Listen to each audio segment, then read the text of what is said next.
ब्राह्मण जो है वो राजनीति का केंद्र हो चुका है उत्तर प्रदेश में, और जिस तरीके से अलग-अलग पार्टियां प्रबुद्ध सम्मेलन का आयोजन उन्होंने किया। समाजवादी पार्टी का सीधा आरोप है कि भारतीय जनता पार्टी ने पार्टी जो है वो ब्राह्मणों के साथ अत्याचार कर रही है, लिहाजा ब्राह्मण जो है वो भारतीय जनता पार्टी के साथ नहीं है। आप ब्राह्मण नेता हैं, भाजपा नेता हैं, क्या कहना चाहेंगे?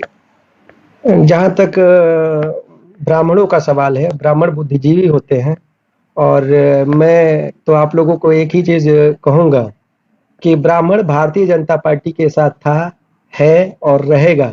ब्राह्मण कहीं जाने वाला नहीं है, और सपा में तो और जाने वाला नहीं है, इसलिए क्योंकि ब्राह्मण की क्या दशा हुई है सपा की सरकार में, ये ब्राह्मण से ज्यादा कोई समझने वाला नहीं है। ब्राह्मण पहले भी भाजपा में था, और आज भी मैं आप लोगों को ये वादा करता हूं कि 95% से ज्यादा ब्राह्मण भारतीय जनता पार्टी के साथ जाएंगे। इधर उधर जाने का सवाल ही पैदा नहीं होता है। जी, जिस तरीके से अभी विधानसभा चुनाव नजदीक आ रहा है, बांसडी विधानसभा क्षेत्र की क्या स्थिति है, क्या कहना चाहते हैं? देखिए, बांसडी विधानसभा की स्थिति मैं आप लोगों को बताऊं, बांसडी विधानसभा के बारे में। यहाँ के विधायक नेता प्रतिपक्ष भी हैं, और अखिलेश यादव जी की सरकार में 2-2 बार मंत्री भी रह चुके हैं, लेकिन उसके बाद भी हमारा विधानसभा इतना पिछड़ा हुआ है जिसकी कल्पना आप लोग नहीं कर सकते हैं। मैं तो सीधे सीधे नेता प्रतिपक्ष पे आरोप लगाता हूं कि नेता प्रतिपक्ष राम गोविंद चौधरी जी का अपने विधानसभा से कोई लेना देना ही नहीं है। उनको पता ही नहीं है कि हमारे विधानसभा में कहाँ क्या हो रहा है, हमारे विधानसभा का विकास हो भी रहा है कि नहीं हो रहा है, सड़कें कैसी है, कहाँ जल जमाव होता है, किसी चीज से उनका कोई लेना देना नहीं है। वो तो चुनाव लड़ने के लिए केवल आते हैं, और चुनाव जीतने के बाद पूरे 5 साल तक क्षेत्र में जाते ही नहीं है। उनको न जनता के दुख दर्द से कोई मतलब है, न रास्ते से मतलब है, न कहाँ जनता डूब रही है उससे मतलब है। आप इधर भी क्षेत्र में भ्रमण किए हैं, क्या क्या समस्या आ रही है यहाँ की? सबसे बड़ी समस्या तो अगर आप लोग जाएंगे, जब से भारतीय जनता पार्टी की सरकार यहाँ बनी उत्तर प्रदेश में, उसके पहले तो उसके पहले जो कुछ काम ही नहीं हुआ था, और भारतीय जनता पार्टी की सरकार बनने के बाद जो भी रोड यहाँ बना है, उसके पहले कुछ भी काम नहीं हुआ है। और हमारा बांसडी विधानसभा क्षेत्र रोड के मामले में बहुत पिछड़ा हुआ है। कहीं भी लिंक रोड, किसी भी लिंक रोड पे अगर आप जाएंगे तो लिंक रोड बहुत खराब है।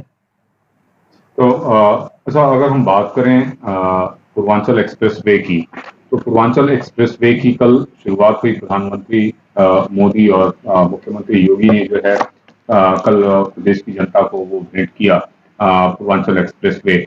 आज अखिलेश यादव विजय रथ यात्रा की शुरुआत कर रहे हैं। गाजीपुर से लखनऊ तक ये यात्रा जाएगी। होड़ लेने की, श्रेय लेने की होड़ सी मची हुई है समाजवादी पार्टी और भाजपा के बीच में। किस तरीके से आप देखते हैं उनकी इस यात्रा को? मैं तो बहुत बहुत धन्यवाद देता हूं अपने प्रधानमंत्री नरेंद्र मोदी जी को और योगी जी को, जिनके बदौलत पूर्वांचल एक्सप्रेसवे का निर्माण हुआ।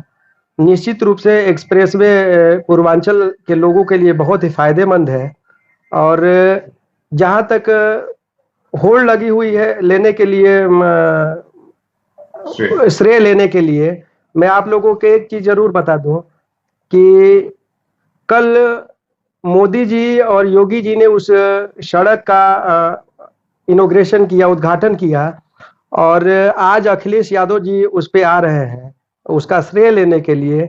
मैं तो बहुत बहुत धन्यवाद देना चाहूंगा कि योगी और मोदी जी को, कि पूर्वांचल के लोगों से पहले, अगर सबसे पहला अगर कोई श्रेय लेने आ रहा है तो सपा के लोग आ रहे हैं, माननीय अखिलेश यादव जी आ रहे हैं उस रोड का। मैं तो उनसे यह कहना चाहूंगा कि वो मीडिया वालों को एक बार जरूर चल के बताएं, जाने के बाद वहां से जब यहाँ से लखनऊ पहुंचे तो एक बार मीडिया वालों से यह जरूर बताएं कि हमारी जो सरकार भारतीय जनता पार्टी द्वारा बनाई गई जो पूर्वांचल एक्सप्रेसवे है, जिसको योगी जी ने बनवाया है, मोदी जी ने बनवाया है, उसका अनुभव कैसा रहा। कितना बढ़िया अनुभव उनके पास रहा वो जरूर एक बार मीडिया वालों से बताएं।